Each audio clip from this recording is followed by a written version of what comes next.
in the year 2000, we both retired and decided it was time to concentrate on our health. We're both 86, and I don't think we tune into that or think about how old we are. I decided a while ago I want to live to be 100. I feel ageless, and with aches and pains and whatever else, we're dealing with that, but we just keep moving forward.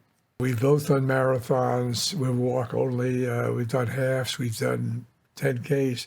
Being in this practice and feeling good and know that we're being taken care of enables us to do what we're doing. When you come for a visit, you're not just coming to get your heart checked and whatever.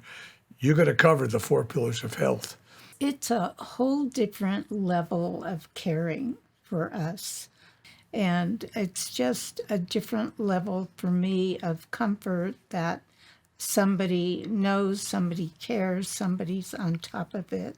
But yeah, to me, if you really want to be serious about wellness and prevention, you can't do it yourself. No one is perfect in the process, and you need the encouragement of others.